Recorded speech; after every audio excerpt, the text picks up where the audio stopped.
It's free, it's the key, it's for you and me, you and me. So let's discover love's great wonder. Let's discover the spell we are under.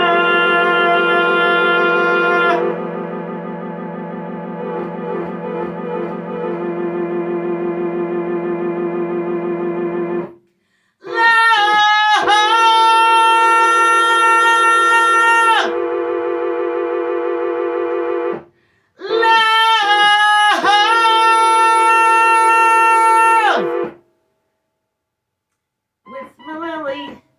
Love. Hello. I'm Merlin Mililli. Welcome to the Love Show, where we grapple with the question, what is love?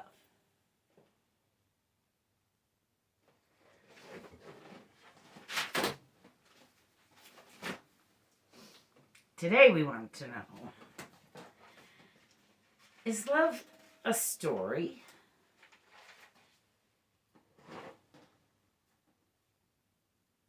Are stories love?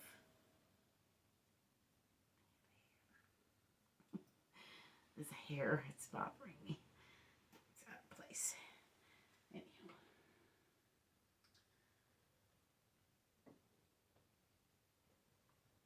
Try not to let it bother me. Or get it out of my way. So, I did not find a lot online in this vein. Then I thought, I'm a storyteller, I'm a songwriter, a poet, I write the Love Show, and I make another show called Fireside Tales. I write that, and that whole show is telling stories by a fire. I'm also a shaman. To shaman, stories are healing. We made a show years back where we proved that love is healing.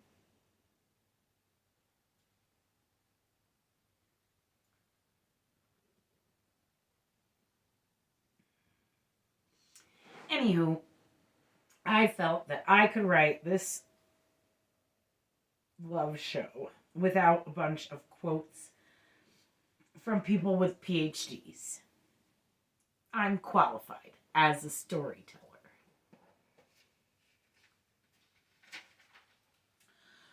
So let's unpack this.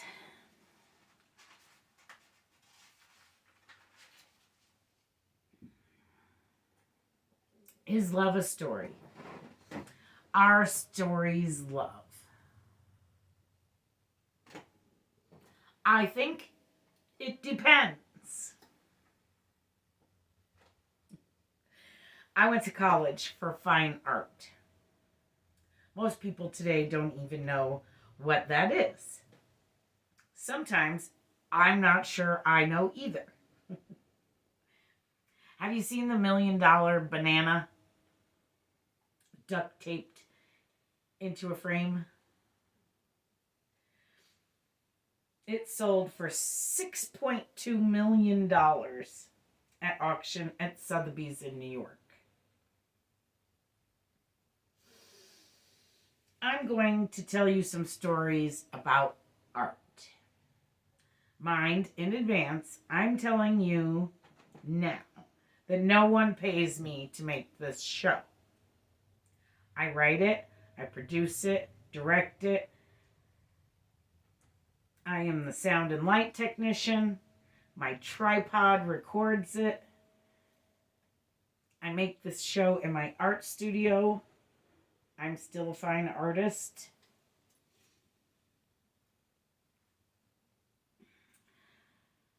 Fine art is art made for art's sake. It is not commercial art. In college, fights used to break out. just verbal disagreements, really, between the fine art and commercial art kids. Some people went to school for fine art and some for commercial art. We were all artists, but fights used to come about fine art versus commercial art. I found it interesting to just sit and listen to these fights, occasionally feeling the need to stick in my 2 cents. No pun intended. It's just an expression.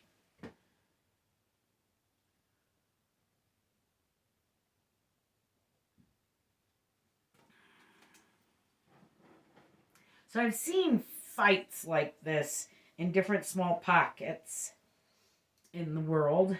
In Slab City, a lot of artists end up there. The end of the road, I used to call it. It's a bunch of cement slabs that the military left in the Mojave Desert a long time ago. People claim it's the last free place on Earth because you can camp there basically for free. But it's out in the middle of nowhere. It's the last place before the Mexican border in the Mojave Desert. You have to lug water, and it's hard work. and there's a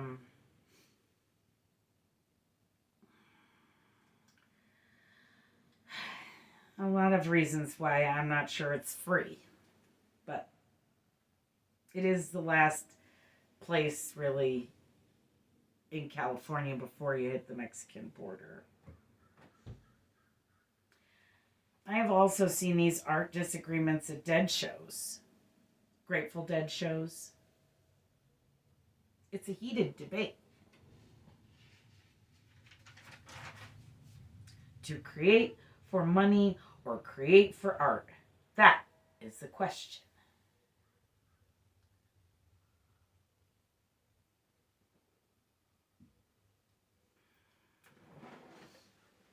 Today's artists, the young ones, don't even understand why I create art at all, if no one's paying me. Well, for one thing, if I didn't, we wouldn't have the Love Show or Fireside Tales. I like to keep in practice with all of my arts.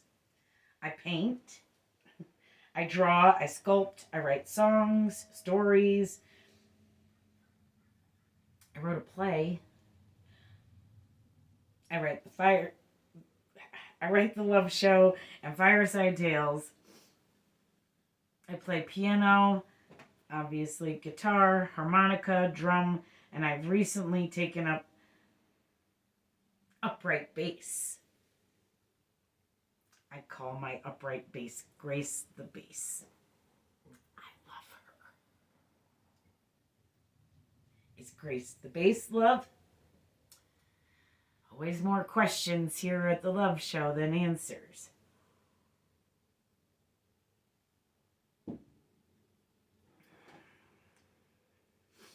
So we have proven here at the Love Show that love is art and music.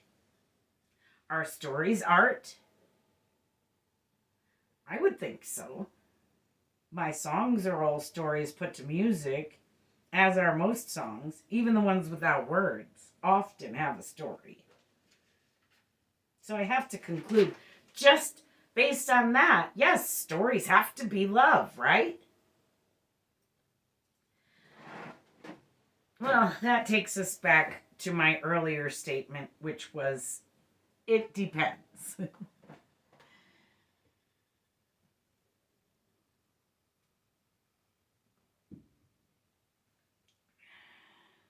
And back we go to commercial versus fine art. When your mother reads you a bedtime story, that's love. For sure, right? Now, if your mother writes you a bedtime story, totally love, right? But if someone pays your mother to write someone else she doesn't know a bedtime story, is that love? No. I would have to say no. That's not love. I think when told with authenticity, true stories or stories read aloud for those we love, or cautionary tales told by the fire, these authentic healing stories, they are love.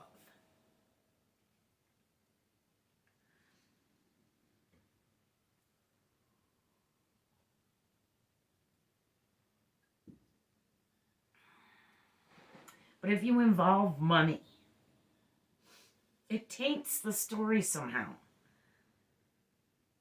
The money people have too much say in things today. And they have no culture and no taste. And they don't know art because they aren't artists. It wasn't always that way. Writers used to get paid to write good stories once. But now you can tell exactly when the money gets pulled from the story.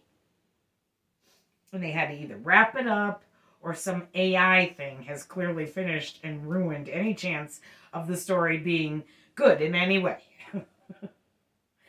The writing for modern TV and movies, sometimes even music, is so different than it used to be.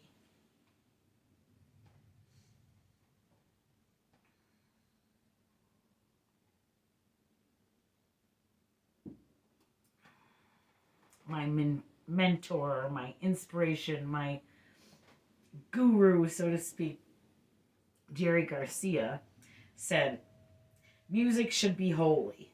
When it becomes a business and the music is designed to make money, then the music doesn't do what it's supposed to do.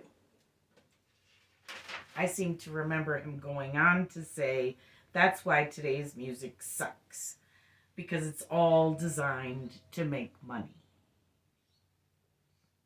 Somehow that wasn't included in the quote I was looking up, but I remember him saying that. Not art for art's sake.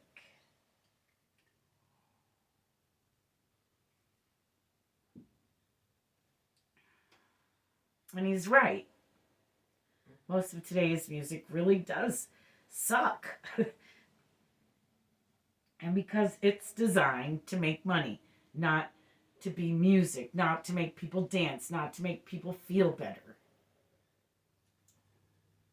My music is designed for all of that, but I don't get paid to make any of my music. I do it all just because I want to. And I have to.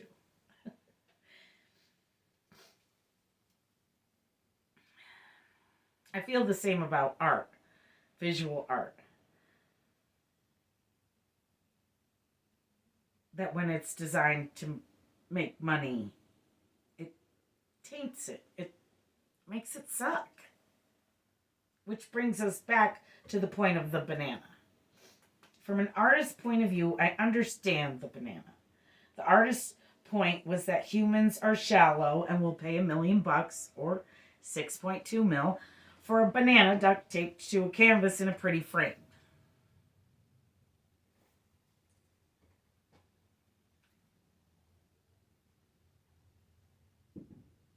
Personally, I thought a pile of poo would have made the point better.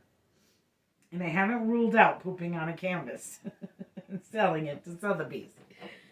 But I thought a pile of poo would be a better expression of the point of the artist. Critter scratching at my wall again. I mean, in a month, that banana is going to be an unrecognizable brown slimy mess, duct taped to a canvas in a pretty frame. At least the poo would have actually come out of the artist. It would still be a pile of poo a month later. Slightly smaller pile of poo. Can you preserve poo under shellac or something? Maybe. I don't know.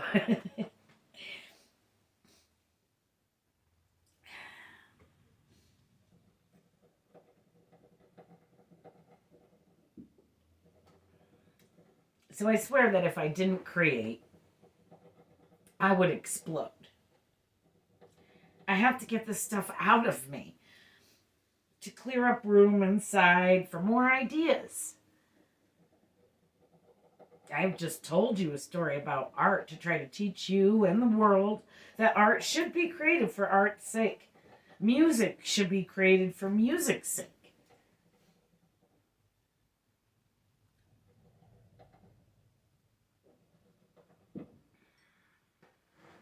Hell, I'm trying to teach you that art can be created and still is created for art's sake.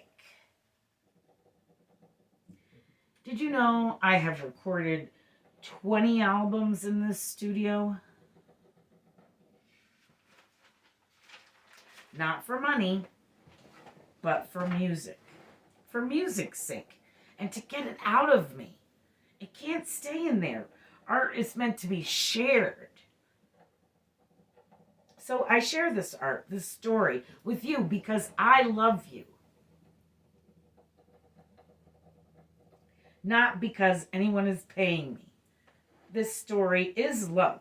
Most stories are love.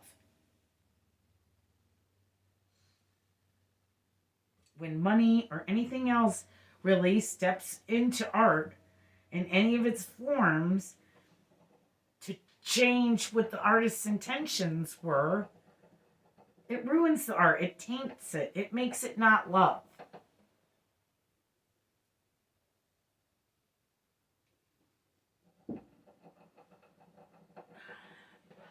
Business people don't understand doing things that are not for money. Most of them do not understand love. No matter how many stories you tell them, no matter how many songs you play them, transactional people don't understand being selfless, doing something that doesn't instantly give you something of worth back. They want a transaction. They are not going to waste their time unless they get something now. See, the payoff in art can be in later life. You don't have to work so hard. You don't have to create so much. You can live off your art that you have by selling that art.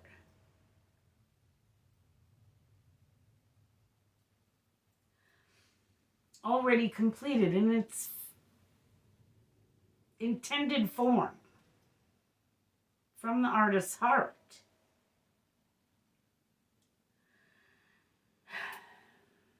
Right now, we have a couple of very transactional businessmen wreaking havoc on our government in the United States. Did you know that most of the United States federal workforce could work in the private sector for much more money, but they take a serious pay cut to work for the government and protect the Constitution and the federal institutions the Constitution created? That's love. Is volunteering love? Always more questions here at the Love Show.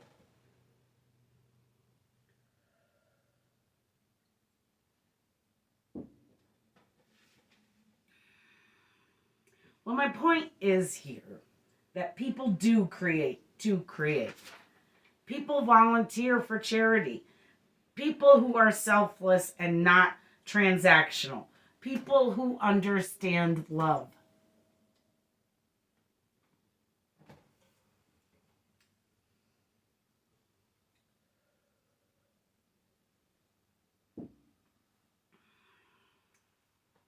Any of you think that Heckle and Jekyll in the White House are not taking whatever they want, robbing America blind, then I have a bridge to sell you.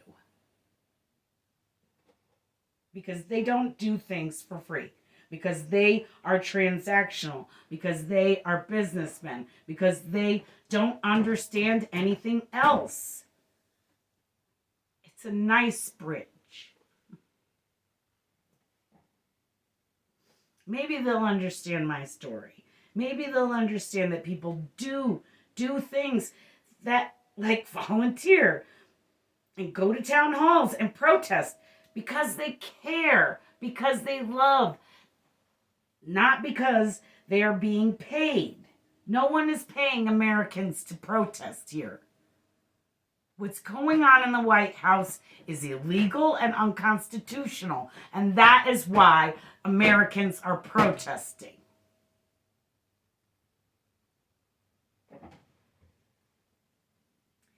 People can be kind just to be kind.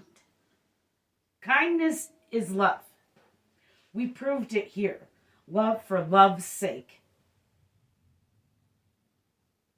Yeah, stories are love. Love is an authentic story, not told for gold, like in the days of old. Is love a story? Yes. Love is a story. Stories are love. Love!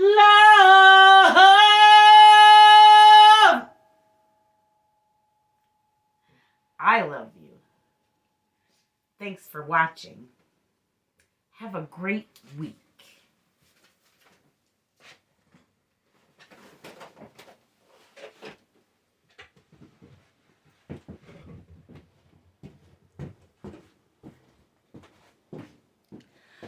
I'm a Mililli Studios production.